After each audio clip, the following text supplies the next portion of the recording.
कोई कोई कुत्ता ऐसा होता है जो ब्रजमंडल तक भी नहीं पहुंच पाता, 12 ज्योतिर्लिंग तक भी नहीं पहुंच पाता, वो कहीं ना कहीं रोड पर, गांव में, खेड़े में सड़ता रहता है। उसका शरीर दुबला हो जाता है, उसकी हड्डियां दिखने लगती है, उसका पूरी खाल निकल जाती है, उसके पूरे रुए झड़ जाते हैं और विकलांग हो जाता है, पड़ा है, तड़प रहा है। जाने वाला व्यक्ति जब जब उसको देखता है तब तब उसको दया आती, कितना बेचारा का कैसा हाल है, कैसा है वो, कैसा है वो, उसको समझो।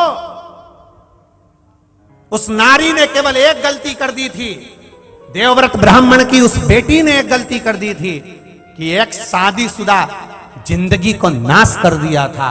पति पत्नी आराम से रह रहे थे, बच्चे आराम से रह रहे थे, और ये उसमें बीच में कूद गई और उसके पति को इसने अपना बना लिया। अपना बनाया, पति उधर खर्चा ना कर कर इधर खर्च करने लगा, उठा उठा के धन देने लगा, वैभव देने लगा, धन देने लगा, गाड़ी दे दी, बंगला दे दिया, जायदाद दे दी, मोबाइल दिला दिया, हैंडसेट दिला दिया, दुनिया का सारा सामान उसको दिला दिया।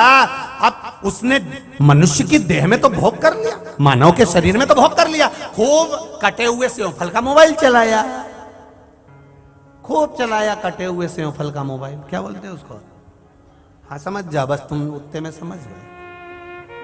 खूब चलाया, तगड़ी भी पहनी, आधा किलो चांदी की, पांव में पायल पहनी चांदी की, क्योंकि वो दे रहा था। जिसने अपनी पत्नी को नहीं दिया तेरे को भर दिया, पूरा उठा उठा कर। बच्चे भूख से बिलबिला रहे हैं, बच्चे तड़प रहे हैं, पापा स्कूल में फीस जमा करना है, पापा ट्यूशन की फीस देना है, मेरे पास नहीं है, मम्मी से ले ले। और वो दूसरे के बच्चे के फीस भरने चल रहा है।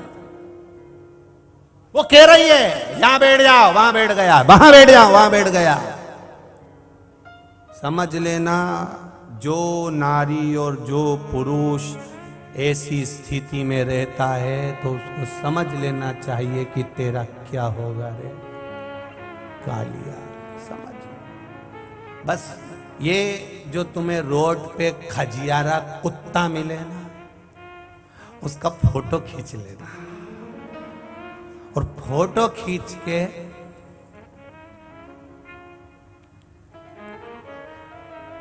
एक बार व्हाट्सएप पे वायरल कर देना और नीचे लिख देना तेरा क्या होगा रे कालिया। बस जिसने शिव पुराण सुनी होगी उसको ये, और मेरा निवेदन आपसे, ये कथा आपको थोड़ा ना थोड़ा, इस कथा को थोड़ी सी क्लिप काट कर जनमानस तक पहुंचना चाहिए। कई लोगों के घर बच जाएंगे, कई लोगों के घर सुधर जाएंगे। ये क्लिप जनमानस तक पहुंचना चाहिए। क्या होगा तेरा, ये कुत्ते का जन्म, कुत्ता भी बनता तो अच्छा बनता। कोई कोई कुत्ता इतना अच्छा रहता है कि 4 व्हीलर गाड़ी में घूमता है। बोलो रे कंजरी वालों, सही है।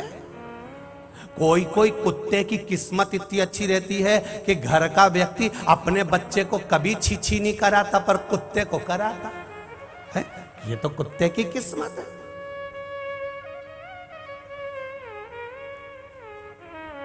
ये तो उसकी किस्मत। कोई कोई कुत्ता रोटी के साथ साथ ऐसा डब्बा आता है कुत्ते को खिलाने का, 700 रुपए का, 800 रुपए का, 900 रुपए का, और बिस्कुट भी आता है। कोई कोई कुत्ता इतना VIP रहता है उसको वो मसाला भी मिलता है अलग से, चटनी, कितना VIP। और कोई कोई कुत्ता ऐसा रहता है नाली के किनारे रोड पर, शरीर से खाल निकल गई, दुबरा हो गया, पूंछ के भी बाल सब चले गए, ऐसा दुबरा पतरा, पांव टूट रहा है, शरीर बेकार। तो इसको पहचान के इसका फोटो खींच के फिर भेज देना कि जो अपनी पत्नी को और जो अपने पति को धोखा देता है उसका यही हाल होता है।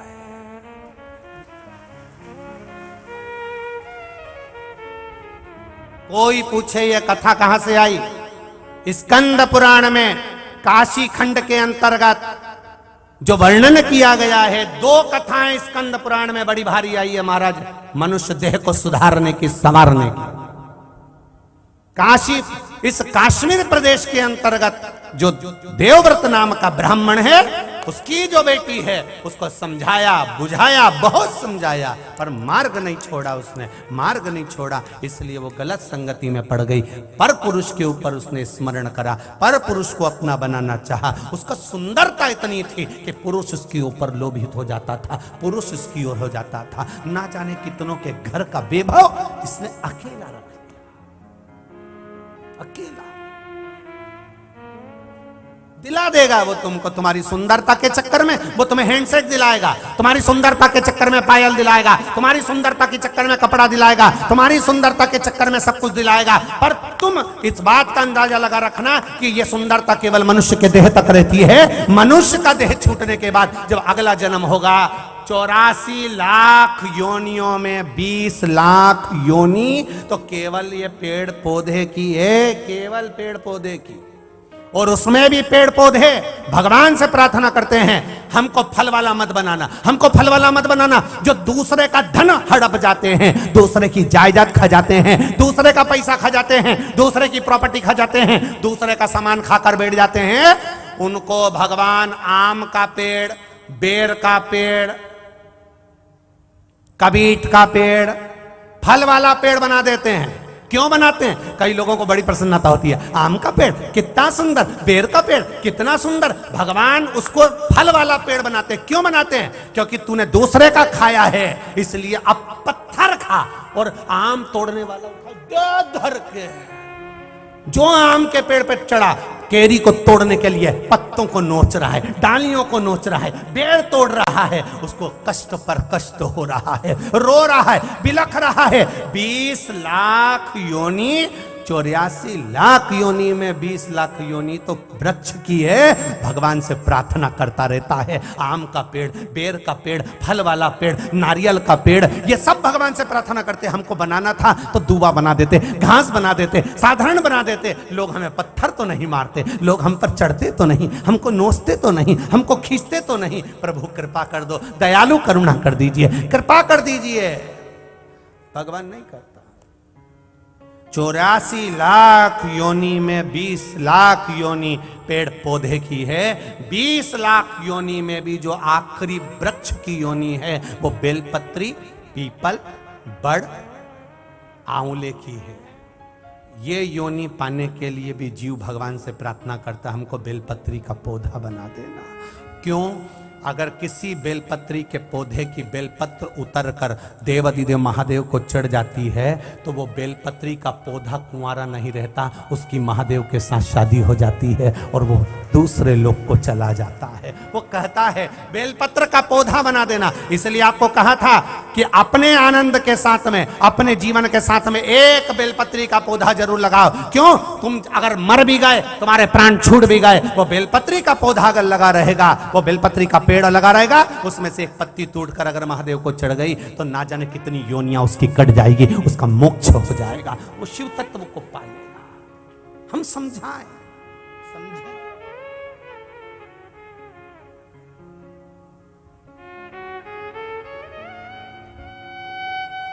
मत बुरा कर्म कर बंदे, वरना पछताएगा। भगवान की आंखों से तू बच नहीं पाएगा, तू बच नहीं पाएगा। अरे ओ अज्ञानी मत कर नादानी। क्यों? विचार करो, हमारे इस योनि में, हमारे इस जीवन में कितनी विचित्रता है। थोड़ा वो कहते हैं ना, शिव के सिवा कहीं दिल ना लगाना, शिव के सिवा कहीं दिल ना लगाना, नहीं तो पड़ेगा तुझे आंसू बहाना, शिव के सिवा दिल ना वरना पड़े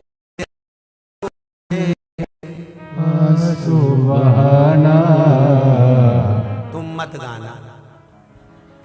चुप रहो, इनकी भी तो सुन लूं मैं जरा, बोलो जरा। ये उसी लाइन के लिए है। देवव्रत की बेटी ने गलत जगह दिल लगा लिया। तुमसे निवेदन है, सुनो। अरे जितने आस्था पर सुन रहे हो, जितने लोग फेसबुक यूट्यूब पर सुन रहे हैं और जितने कंजरी में सुन रहे हैं, बोलो जरा, शिव के सिवा।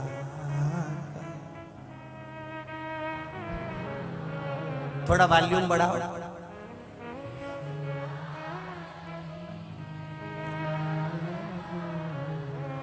भरना पड़ेगा तुझे, भरना पड़ेगा तुझे आंसू बहाना, शिव के सिवा दिल प्रभु के सिवा दिल। ये मन, ये चित्त, ये दिल, हृदय लगे परमात्मा। मनुष्य की देह मिली है, बड़ा सुंदर शरीर मिला है, बहुत सुंदर। कितना सुंदर ये मानव का शरीर मिला है, कितना सुंदर। पर ये सुंदर शरीर किसी को धोखा देने के लिए या किसी को अपने रूप में फंसाने के लिए नहीं, बल्कि ये सुंदर स्वरूप परमात्मा के चरणों में फंस जाने के लिए मिला है। मिला ये सुंदर।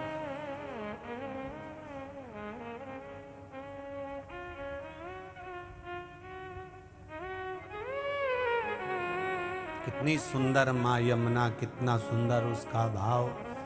श्रीमद् वल्लभाचार्य जी वर्णन करते हैं, नमामि यमुनाम हम सकल सिद्धि है तुम मुदा मुरारी पद पंकज स्फुंद मंदिर उत्कंठ। कितना सुंदर है,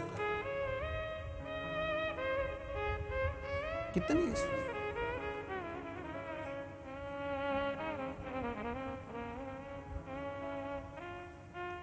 महाराज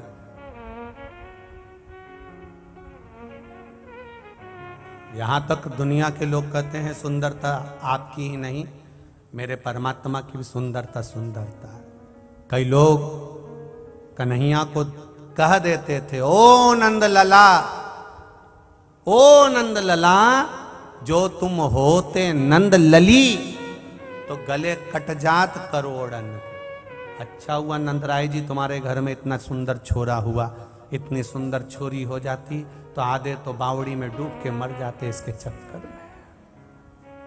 इतना सुंदर है मेरा कृष्ण, मेरा राम, मेरा शिव।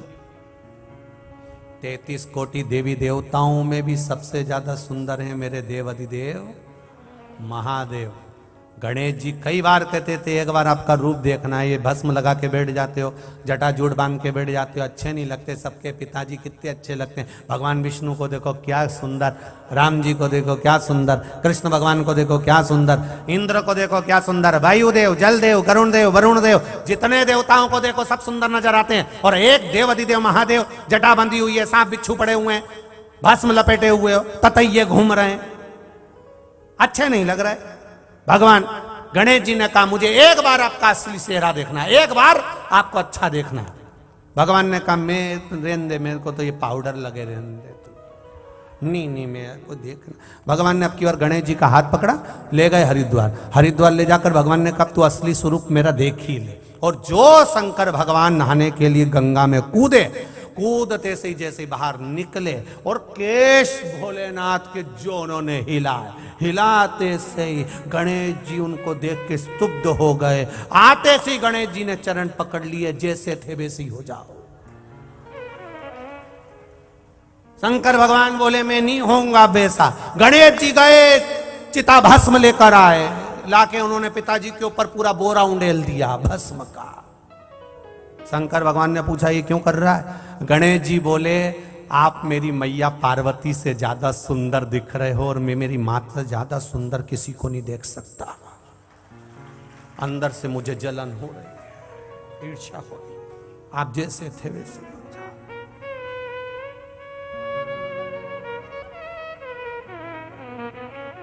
जाओ।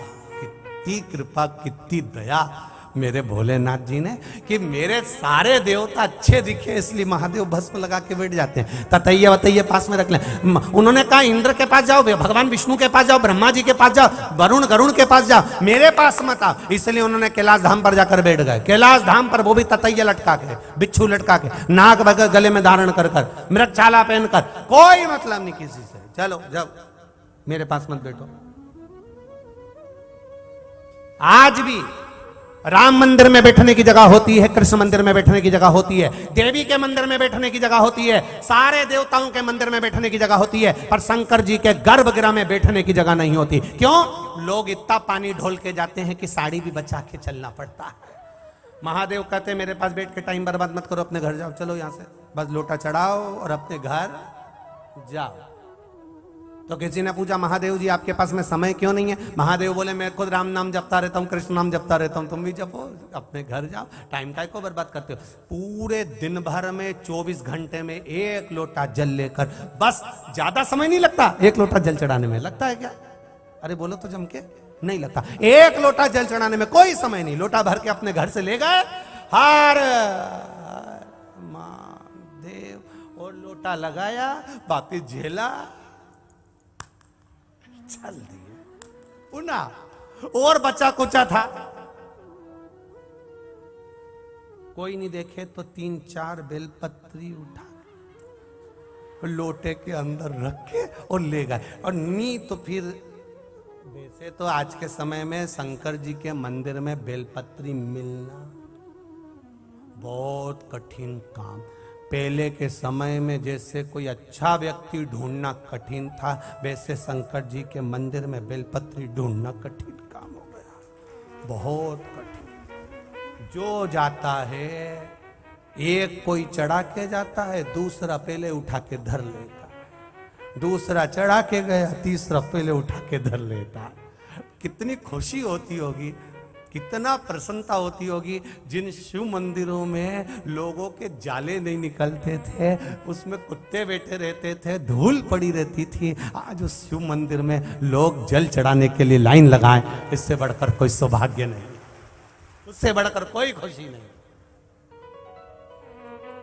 ना कोई ढोंगे, ना कोई प्रपंच, ना बेल है, ना भभूति, केवल शंकर भगवान के नाम का गुणगान है, शिव का स्मरण है, केवल शिव तक, और कुछ भी नहीं। कर सेवा तू लगन लगाकर, मन में सच्चा भाव जगाकर, ही की आंखें खोलो रे अब वल्लभ के।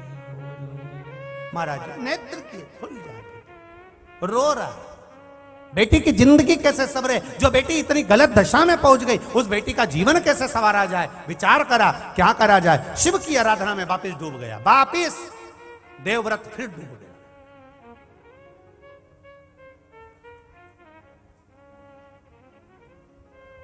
फिर लग गया नमः शिवाय, ओम नमः शिवाय, नमः शिवाय, नमः शिवाय। पहले बोल रहा है पंचाक्षर मंत्र, फिर पीछे से बोल रहा है षडाक्षर मंत्र। क्या बोला फिर से बोल के बताओ।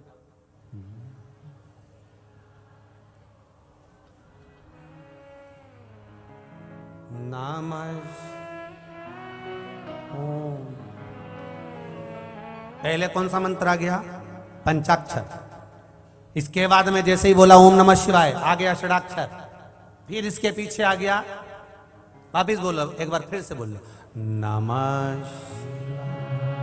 ओम नमः शिवाय, नमः शिवाय, नमः शिवाय। महाराज जैसे माताएं मंगलसूत्र पहनती है तो 4 काला दाना है या 2 काला दाना है, उसके बाद में 1 सोने का, फिर 2 काला, फिर 1 सोने का, फिर 2 काला, फिर 1 सोने का। किसी ने पूछा ये मंगलसूत्र में काला दाना क्यों होता है, लाल दाना क्यों होता है, सोने ही सोना क्यों नहीं होता?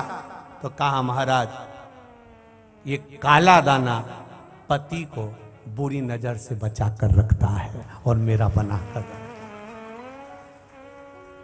बुरी नजर से बचा।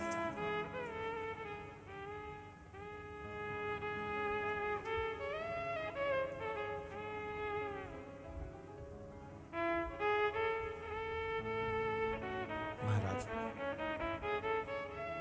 इसलिए पंचाक्षर, षडाक्षर, द्योतशाक्षर, 2.5 अक्षर का, 2 अक्षर का, इन मंत्रों का अपना एक आनंद है महाराज जी। कैसे जपना है, कैसे धारण करना है, कैसे उसका गुणगान करना है, ये हमारे ऊपर होता है।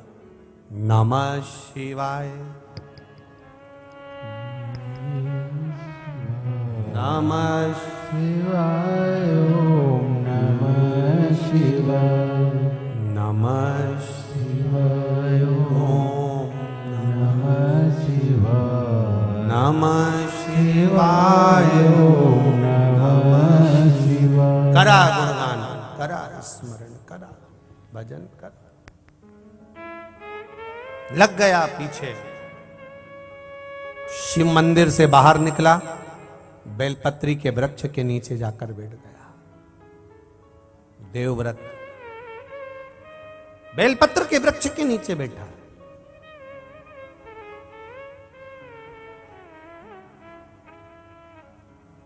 कंजरी में जपा हुआ मंत्र जाप, फिर तीर्थ में जाकर जपा हुआ मंत्र जाप, फिर नदी के तट पर जपा हुआ मंत्र जाप, फिर वन में जपा हुआ मंत्र जाप, फिर किसी वृक्ष के नीचे बैठकर जपा हुआ मंत्र जाप। बहुत अंतर है इनमें, ध्यान दीजिएगा। तो सभी लोग आस्था चैनल पर कथा सुन रहे हैं, घर घर में कथा चल रही है, प्रत्येक घर में कथा चल रही है, करोड़ों लोग कथा को सुन रहे हैं। आप घर में कथा सुन रहे हो, मना नहीं है, घर में किया गया भजन। कई लोग कहते हैं गुरुजी पशुपति व्रत क्या हम घर में कर सकते हैं? मना नहीं है, पर दिक्कत केवल इतनी सी है कि वो दिया लगाने कहां जाओ।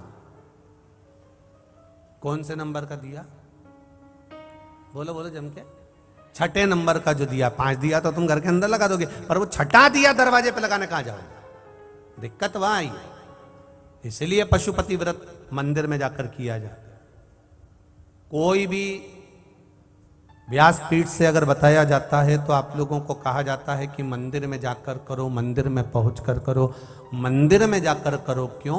क्योंकि घर में जो शिवलिंग होता है उसकी आराधना, उसकी पूजन केवल आप अकेले करते हो या घर के लोग करते हैं, पर मंदिर में जो शिवलिंग रहता है उसकी आराधना कोई किस भाव से आ रहा है, कोई किस भाव से आ रहा है, उसकी आराधना वो उस भाव से करता है। इसलिए मंदिर के शिवलिंग का जो तपबल है, हमारे यहाँ कहते हैं कि मंदिर का शिवलिंग, फिर वन का शिवलिंग, नदी के तट का शिवलिंग। जैसे अभी आपको कहा कि भजन का बल कंजरी में कर रहे हो, फिर राम मंदिर के अंदर बैठकर कर रहे हो, फिर राम मंदिर के बाद में वन में कर रहे हो, वन के बाद में किसी नदी के तट पर कर रहे हो, नदी तालाब के तट के बाद में फिर किसी जंगल में कर रहे हो, जंगल के बाद में किसी वृक्ष के नीचे बैठकर कर रहे हो। उस तपबल का स्थान देखा जाता है कि तपबल किस जगह का है। कभी कभी कथा के पहले में कहा था, आप लोगों ने ध्यान दिया होगा कि ड्राइवर की सीट पर जो जाकर बैठ जाता है, जाने वाले व्यक्ति को नहीं मालूम कि ये ड्राइवर नहीं है, पर कहता क्या है, क्यों ड्राइवर साहब गाड़ी कहां जाएगी? ड्राइवर तो फूल गया, गाड़ी मेरे को चलाना आती नहीं तो भी लोग मुझे ड्राइवर कह रहे हैं, मेरी गाड़ी नहीं है तो भी लोग मुझे ड्राइवर कह रहे हैं और मुझे पूछ रहे हैं। उसी तरह किसी संत की जगह पर, साधु की जगह पर, सन्यासी की जगह पर, तपस्वी की जगह पर, किसी वृक्ष के नीचे, किसी वन में जाकर, किसी नदी तालाब में बैठकर, किसी तीर्थ में बैठकर जब हम तप करते हैं, भजन करते हैं, साधना करते हैं, स्मरण करते हैं, तब उस स्थान का पुण्य हमारे खाते में आ जाता है और हमारा बल बढ़ जाता है, फिर उसका एक आनंद बढ़ जाता है, उसका एक सुख बढ़ जाता है।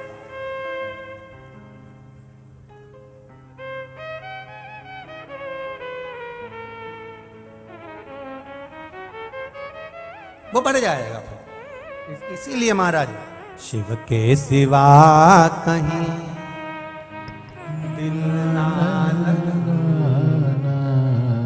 नहीं तो पड़ेगा तुझे आंसू आंसू बहाना भोले के सिवा। कहीं दिल ना लगा।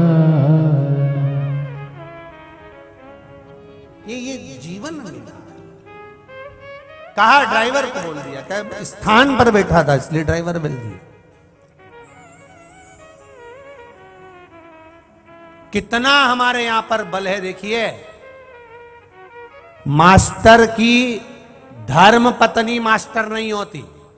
होती है क्या? अरे बोलो तो रे, नहीं होती। फिर भी लोग क्या कहते हैं? मास्टरनी आई है, मतलब मास्टर की धर्म पत्नी आई है। डॉक्टर की धर्म पत्नी डॉक्टर नहीं होती है क्या? नहीं। फिर भी मंच पर बुलाएंगे तो क्या कहेंगे?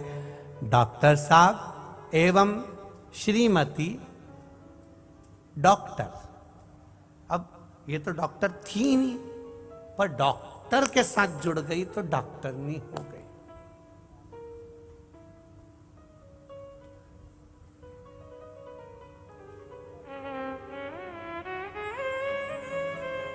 ये जुड़ने से बहुत फर्क पड़ता है। आप कहां जुड़े हुए हो इसका बहुत फर्क पड़ता है, बहुत।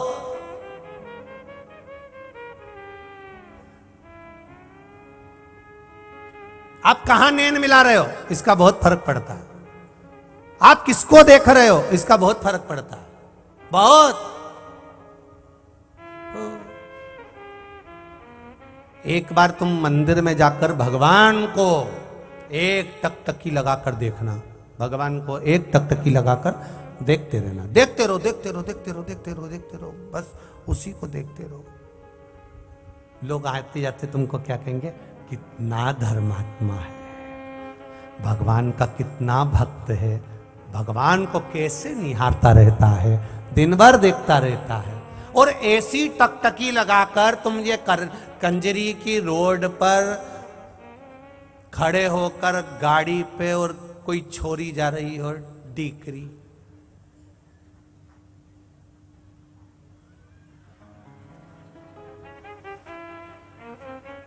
फिर क्या होगा? फिर होना जाना क्या है?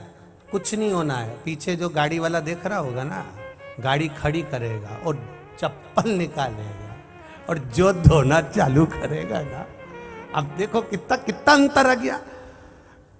तुमने किसी को देखा तो उसने जूता उठा के धोया, उसने तुमको खूब मारा और गाली दी, अपशब्द का।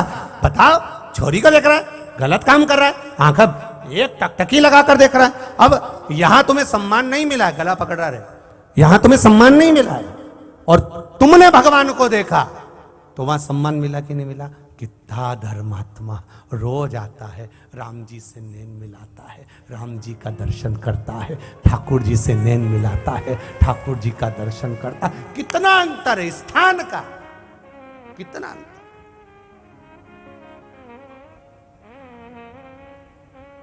इसीलिए कहते हैं संतों के संग में लाग रे तेरी अच्छी बनेगी। अगर लगे हो अच्छी जगह पर तो अच्छा मिलेगा, बेकार जगह पर लगे हो बेकार मिलेगा। आपकी संगति का कुछ सुख मिले वो एक आनंद का विषय हो सकता। करो भजन भगवान का, करो कीर्तन भगवान का, करो मंत्र जाप भगवान। और जब उस मंत्र जाप में, उस कीर्तन में, उस स्मरण में हम भगवान की भक्ति में जब डूब जाएं तो उसका एक आनंद फिर प्राप्त हो जाता है हमारा, फिर मिल जाता है। महाराज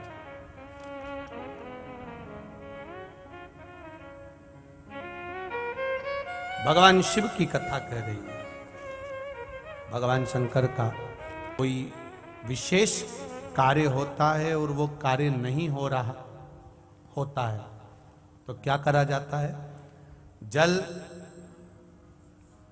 जहां आप लोगों ने पहले स्मरण किया है, जैसे ये शिवलिंग है, ये जलाधारी है, ये जल यहां से गिर रहा है, वो स्थान। जब विशेष कोई कार्य होता है, अटक रहा है, नहीं हो रहा, गणेश जी वाली जगह पर जल चढ़ाइए, सबको मालूम है ना जलाधारी में। फिर षडानंद कार्तिकेय वाली जगह पर जल चढ़ाइए, बीच में अशोक सुंदरी का स्थान है, वहां जल चढ़ाइए। चढ़ाते चढ़ाते माँ पार्वती मैया के हस्त कमल पर जल चढ़ाकर फिर शिव जी पे जल चढ़ाइए। थोड़ा सा जल बचाइए, वो जल बेलपत्री के वृक्ष के नीचे ले जाकर अपने मन का भाव कहकर चढ़ा दीजिए। 4-5 दिन चढ़ाकर देखिए, बाबा हाथ पकड़ लेगा और वो कार्य सफलता देगा ही देगा। शिव तत्व की ओर से एक पत्र आया है, देखिए।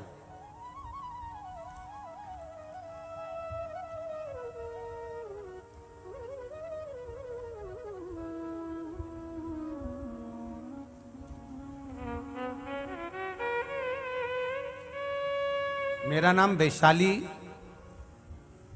कांतिलाल जी सोना सूरत से। कहीं बैठी हो तो हाथ हिलाइएगा जिनने पत्र भेजा। आप ही हैं? दोनों हाथ हिला दो एक बार। श्री शिवाय नमस्तुभ्यं, श्री शिवाय नमस्तुभ्यं। पशुपति व्रत और भगवान शिव को जल चढ़ाने का नियम जो गुरुदेव आपने बताया है, किसी कार्य के लिए जब हम जल चढ़ाते हैं उसके लिए आप जो वर्णन करते हैं उसका वर्णन टीवी के माध्यम से मैं कथा सुनती रही हूं। मेरी बेटी मेघना की शादी को 5 साल हो गए थे। डॉक्टर को दिखाया, कोई संतान का सुख का भाव नहीं आया। सारे इलाज करवा लिए, तभी भी संतान का सुख नहीं था। गुरुदेव आप जल चढ़ाने का कुछ नियम बताते हैं, वैसा जल चढ़ाना हमने प्रारंभ करा। बेटी रोज मंदिर जाती, जल चढ़ाती, वो जल का पान करती। सफेद आंकड़े की जड़ वाला प्रयोग करा, पशुपति व्रत को धारण करा और बाबा की कृपा से आज उसका गर्भ ठहरा हुआ है। ये शिव की कृपा है, ये शंकर की उदारता। बैठिए बहन। हर हर महादेव। एक पत्र और आया, पहले फोटो देख लीजिए। जितने लोग टीवी पर कथा सुन रहे हैं, कोई इंस्पेक्टर जी हैं। अब पत्र जिन्होंने भेजा है, मेरा नाम गुलशन सावड़े है। हम मकरपुरा बड़ौदा में रहते हैं। कहीं बैठे हो तो हाथ हिलाइएगा, जहां कहीं बैठे हो। अच्छा पीछे हैं, अच्छा इधर हैं, ठीक है ठीक है। श्री शिवाय नमस्तुभ्यं। दोनों हाथ हिला दीजिए एक बार। हर हर महादेव। बाबा की कृपा का क्या वर्णन करूं। मेरे बेटे को डॉक्टर ने कह दिया था कि ये आंखों से इसका विजन चले गया है और बचपन से इसकी आंख में तकलीफ थी, आंखों से दिखना बंद हो गया था। डॉक्टरों ने भी जवाब दे दिया था, उसकी आंख पूर्ण तरह से जाती रही है। 12 वर्ष के होने का हम लोग भी धीरे धीरे उसकी आंखों का इलाज करवाते रहे, पर आंखों की रोशनी का स्मरण नहीं रहा। गुरुदेव किसी ने कहा कि देवताओं भगवान शंकर पर जल चढ़ाइए और उस जल को उसकी आंखों में लगाना प्रारंभ करिए। हमने वही शिव जी को 1 लोटा जल चढ़ाते, शंकर जी का जल का आचमन कराते, बेलपत्री खिलाते और उसकी आंखों में लगाना प्रारंभ करा। बाबा की कृपा देखिए गुरुदेव, आज जिस बच्चे की पूरी आंख जा चुकी थी डॉक्टर के हिसाब से, आज उसकी आंख बाबा की कृपा से फिर काम करना प्रारंभ कर दी और बाबा की करुणा। बच्चा आया है साथ में? हाँ, दोनों हाथ ऊपर कर दो उसके लिए। श्री शिवाय नमस्तुभ्यं। हर हर महादेव। मेरे बच्चे को दिखना वापिस प्रारंभ हो गया। मैं शिव जी को बड़ोदरा से यहाँ पर धोख लगाने के लिए प्रणाम करने आई हूँ कि बाबा ने मेरे सुन लिया। एक पत्र और लिख रही हूँ गुरुदेव। मेरी ननन बड़ोदरा की कथा श्रवण कर रही थी। नंदोई को तबीयत खराब हो गई, इतना स्वास्थ्य खराब हो गया, समझ में नहीं आ रहा था, अटैक भी था और भी बीमारी हो गई। गुरुदेव ननंद बाई रोने लगी, बिलखने लगी, क्योंकि वो उड़ीसा में थे और ये यहां थे। बड़ा दुख। पंडाल में बैठकर बाबा देवाधिदेव महादेव से बड़ोदरा की कथा में ही प्रार्थना करी और बाबा की कृपा से उनका इलाज चालू हुआ। भयंकर अटैक आया, शरीर ने काम करना बंद कर दिया, पर दीदी ने भी मन और विश्वास पूर्ण रखा। शिवजी को जल चढ़ाती रही, बाबा से कहती रही और मेरे नंदोई भगवान की कृपा से बच गए, नहीं तो वेंटिलेटर पर पहुंच गए थे, जिनका फोटो मैंने लगाया है। और शिव कृपा किसको कहते हैं गुरुजी? बच भी गए और बाबा की कृपा से उनका आईएएस प्रमोशन भी बाबा ने करा दिया और बाबा की करुणा हुई है, शिव कृपा हुई है। बैठिए बहन, श्री शिवाय नमस्ते। ये शिव तत्व है। ओ घड़ी शंकर, तेरी कृपा बिना है एक भी अनु लेते हैं श्वास, तेरी कृपा से तनो तनो। शिव महापुराण की कथा सुनने वाला, चाहे वो टीवी पर सुन रहा हो, मोबाइल पर सुन रहा हो, चाहे इस कंजरी के पंडाल में बैठकर सुन रहा हो, क्या देगा? ये तो कंजरी वाले अगली कथा में तुम्हारा लेटर वही मिलने वाला। ये क्या देगा? ये उसकी ओर।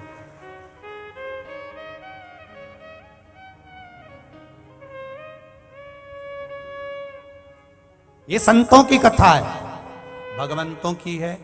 यजमान परिवार तो करा रहा है, पर आदरणीय गुरुदेव परम पूज्य महंत श्री राम शरण दास जी महाराज कंजरी राम मंदिर, इनका कुछ, हम तो कहते हैं कुछ प्रबल भाव ही भगवान की कृपा से है, जिनके कारण ये पावन कथा का रसतत्व ग्रहण कर रहा है। आदरणीय गुरुदेव से कहूंगा, टीवी के माध्यम से संतों ने सुन ली कथा, अब सारे संतों ने मिलकर कुंभ के मेले प्रयागराज से, जो प्रयाग में मेला चल रहा है, वहां से पत्र भेज दिया सीहोर, कुछ भी हो माघ मेला जब तक चलेगा, भले 5 दिन दो, 2 दिन दो, 3 दिन दो, पर कथा प्रवचन देने तो आना ही पड़ेगा। सारे संतों ने प्रयागराज से निमंत्रण भेजा। अब बड़ी आफत में ये फंसे कि 3 तारीख से बरहानपुर में कथा है, अब बचा 29 को यहाँ कथा समापन हुई। अब 29 को विराम कर कर जावे तो बीच में 3 दिन बचे, और 3 दिन में 1 दिन प्रयागराज पहुंचो, फिर प्रवचन दो, फिर वापिस आओ, फिर बरहानपुर जाओ। बड़ी आफत में फंसे। हमने यहाँ से खबर भी करवाई, पर संत लोग नहीं मान रहे, इसलिए प्रयागराज के जो मेला चल रहा है संतों का, उन संतों के मेले में, प्रयागराज के मेले में 30 और 31 जनवरी 2 दिवस प्रयागराज के मेले को दिया है। प्रयागराज में संतों की श्री सतुआ बाबा सेवा शिविर, खाक चौक महावीर रोड, खाक चौक पुलिस थाना के पास, माघ मेला प्रयागराज ग्राउंड में 30 और 31, यही 30-31 जनवरी को 2 दिन शाम को 4 बजे से 7 बजे तक त्रिवेणी शिव चर्चा करेंगे। तो जो लोग प्रयागराज के आसपास के रहने वाले हैं वो एड्रेस का ध्यान रखेंगे। श्री सतुआ बाबा सेवा शिविर, खाक चौक महावीर रोड, खाक चौक पुलिस थाने के पास, माघ मेला प्रयागराज। 2 दिन संतों की सेवा में दिए हैं। अब वो नहीं माने कहे आप संतों की कथा माँ पर भी बाँच रहे हो, तो यहाँ भी 2 दिन नहीं 3 दिन संतों को आशीर्वाद आनंद का आपको भी प्राप्त हो और संतों को भी प्रवचन का लाभ मिले बाबा की कृपा से। त्रिवेणी शिव चर्चा 2 दिन प्रयागराज में, कुंभ उस आनंद में प्रयागराज के मेले में हो, यही भाव से बाबा का 4 से 7 बजे तक वहां 2 दिन रहे, 2 दिन वहां प्रवचन का क्रम रहे। और उसमें त्रिवेणी गंगा यमुना सरस्वती का शिव तत्व का सुंदर संवाद हम 2 दिन सुनेंगे, उसका आनंद प्रयास कर रहे हैं। अगर आस्था चैनल पर आस्था वाले अगर समय कहीं मिल जाए बाबा की कृपा से, शाम को 4 से 7 का 2 दिन, तो पूरा विश्व सुन लेगा प्रयागराज से, और नहीं मिला तो आगे आस्था वाले कभी सुन लेंगे, तो वो देखा जाए। तो ये तो बाबा के हाथ में है। तो हम तो आस्था चैनल वालों से भी कहेंगे 2 दिन प्रयागराज का आप भी आनंद लें, और 2 दिन 4 बजे से 7 बजे तक 30 और 31 को कथा का 2 दिवसीय प्रयागराज से लाभ संपूर्ण विश्व में दिया जाए माघ मेले। हमारी तरफ से यही निवेदन रहे। और 3 तारीख से 9 तारीख तक बरहानपुर में तो जो कथा है वो है 2 बजे से 5 बजे तक, उसका लाभ तो लेना ही। शिव कथा करे,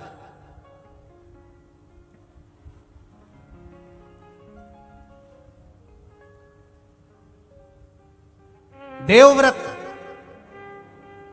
बेलपत्र के वृक्ष के नीचे बैठ गया, लग गया साधना में।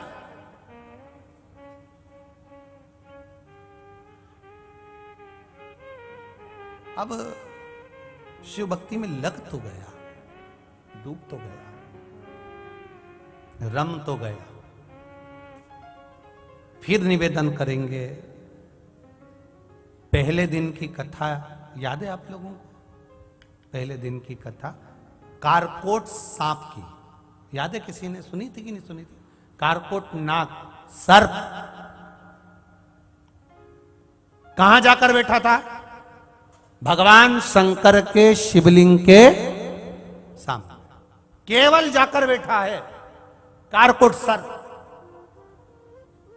सारे सर्पों में बस यही सर्प ऐसा है कि डसता है तो व्यक्ति मरता नहीं है, पर शरीर पूरा सड़ जाता है, पूरा शरीर काला पड़ जाता है, बदबू आने लगती है, शरीर में से फफोड़े निकलने लगते हैं, जगह जगह से मांस उछलने लगता है और पीप रक्त मांस गिरने लगता है।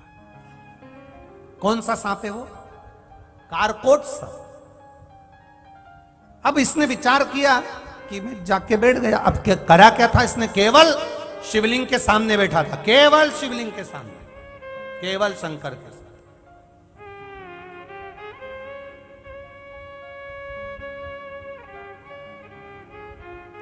देवव्रत बेलपत्री के वृक्ष के नीचे जाकर बैठा हुआ है और कारकोट शिव जी के सामने जाकर बैठा हुआ है। बैठने का अंतर देखिएगा। और आपसे भी निवेदन करूंगा, आप बैठे हो शिव महापुराण के सामने, आप शिव महापुराण के साक्षी में बैठे। कई लोग प्रश्न करते हैं, गुरुजी आप कहते हो कि पंडाल में बैठकर कथा सुनना चाहिए, कथा सुनना चाहिए, पंडाल में पहुंचना चाहिए, 2 कदम चलकर शिव महापुराण की कथा में जरूर जाना चाहिए। आखिर से मिलता क्या है? पंडाल में बैठकर कथा सुनने से मिलता क्या है? तो यहां बैठने की कथा कर रही है। कारकोट शिव जी के सामने बैठा था तो कारकोट पर शंकर की कृपा हुई। देवव्रत बेलपत्री के नीचे बैठा था, देवव्रत पर भगवान की कृपा हुई। जो शिव महापुराण के सम्मुख में साक्षी में बैठता है, शंकर उस पर कृपा करता ही है, ये निश्चित है, खाली नहीं छोड़ता है। मेरा शिव दयालु है, मेरा शिव कृपालु है, वो करुणा करता है। कर्पूर गौरम करुणावतारम संसार सारम भुजगेवहारम। कृपा करने वाला, उदार।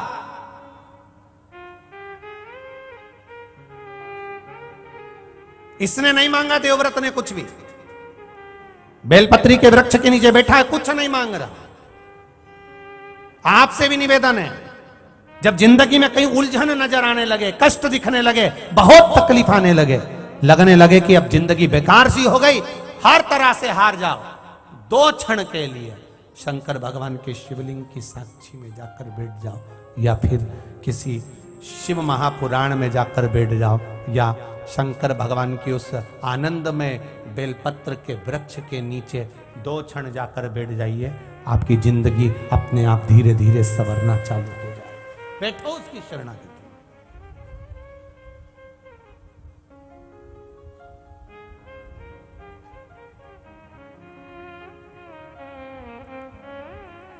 कहां बैठ रहे हो? किस जगह पर बैठ रहे हो? वो बैठने का स्थान भी देखा जाता है। दूध अगर बेकार नहीं हो तो उसको काय में रखा जाता है? फ्रिज के अंदर। फल बेकार नहीं हो तो उसको काय में रखा जाता है? बोलते जाओ जल्दी जल्दी। फ्रिज के अंदर। सब्जी बेकार नहीं हो तो उसको काय में रखा जाता है? फ्रिज के अंदर। फ्रिज के अंदर रख दोगे तो वो सड़ेगा नहीं। उसी तरह आप शिव महापुराण के फ्रिज में आकर बैठ जाओगे तो सड़ोगे नहीं, ये निश्चित है। सड़ना नहीं है, आप सड़ने वाले।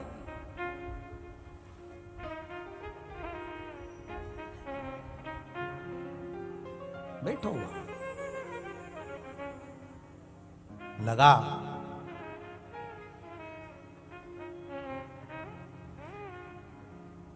देवव्रत बैठा है। नमः शिवाय, ओम नमः शिवाय, नमः शिवाय, ओम नमः शिवाय। बैठा है देवव्रत। इतने में भगवान देवाधिदेव महादेव का कैलाश हिलने लगा। भोजन छोड़ दिया, श्वास एक नासिका के छिद्र से श्वास ले रहा है, उसी से छोड़ रहा है। ना कुछ खा रहा है, ना कुछ पी रहा है, ना उसका कोई भाव प्रकट हो रहा है। केवल अगर वो कर रहा है तो केवल कीर्तन, केवल मंत्र जाप, केवल नाम जाप कर रहा है, केवल नाम जाप और कुछ नहीं। जब कैलाश धाम हिला, सबसे आखिरी में हिलता है कैलाश, इससे पहले इंद्रलोक हिल गया। अगर कोई तप करता है ना, साधना करता है ना, भजन करता है ना, कीर्तन करता है ना, आप लोग भी अगर भगवान का भजन करोगे ना, सबसे पहले इंद्र को तकलीफ होने लगती है। सबसे पहले कहीं इसको कोई ऐसा वर ना मिल जाए, कहीं इसको कोई ऐसा आशीर्वाद न मिल जाए कि इसकी जिंदगी सवर जाए। ये इंद्र का सिंहासन नहीं मंगले, बड़ा सोचना पड़ता है इंद्र को। सबसे पहले इंद्रलोक हिलता है, देवलोक हिलता है।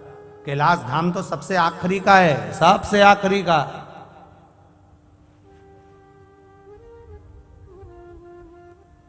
जब सब तरफ से देवताओं हिल गए, तब आखिरी में कैलाश धाम हिला। पार्वती जी ने देवाधिदेव महादेव की प्रार्थना करी, हे नाथ, हे करुणा सागर, हे करुणा करने वाले, मेरे विश्वनाथ शंभु, विश्व का भरण पोषण करने वाले, हे भोलेनाथ, आप नेत्र तो खोलो मेरे शंभु, नयन तो खोलिए, नेत्र तो खोलिए। शंभो, हे शिव स्वामी करुणा सागर, नेत्र खोलिए ना, नेत्र खोलिए।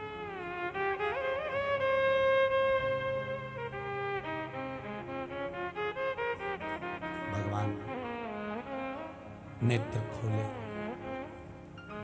पार्वती, बड़ी बेचैन दिख रही हो तुम, क्या बात है?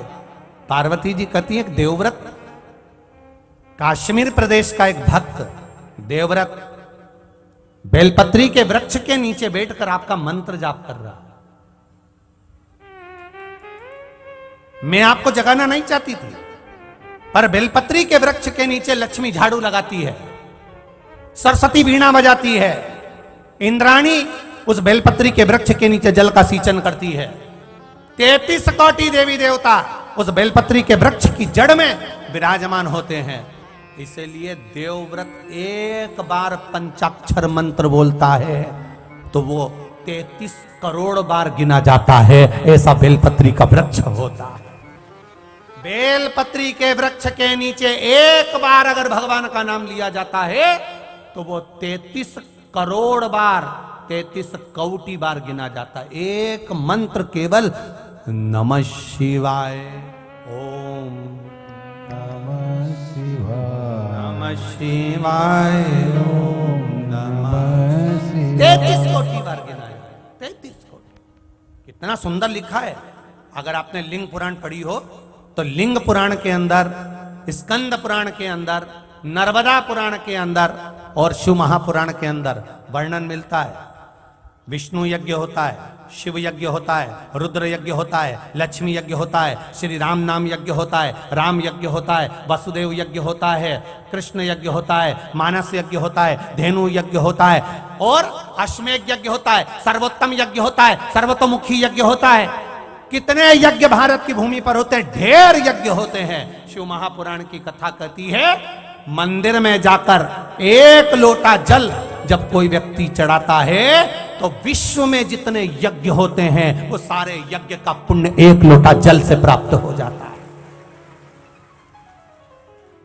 विश्व में जितने यज्ञ होते हैं उसका एक लोटा जल से उसका पुण्य प्राप्त हो जाता है। आप जरा विचार करिए, आप लोगों में से कितने लोग हैं जो जल चढ़ाते हैं? अब आपको रखिए याद, अश्वमेध यज्ञ, सोम यज्ञ, रुद्र यज्ञ, देव यज्ञ, इंद्र यज्ञ, जितने यज्ञ होते हैं भारत की भूमि पर, राम यज्ञ, कृष्ण यज्ञ, ये यज्ञ वो यज्ञ, जितने यज्ञ भारत की भूमि पर होते हैं, जितने संत साधु सन्यासी तपस्वी साधक उपासक, जितने ब्राह्मण जन गुरुजन करवाते हैं, आपका एक लोटा जल जब आप शिव जी को समर्पित करते हो तो इतने यज्ञ आप प्रतिदिन के कर लेते हो, आपके खाते में वो यज्ञ का आनंद प्राप्त हो जाता।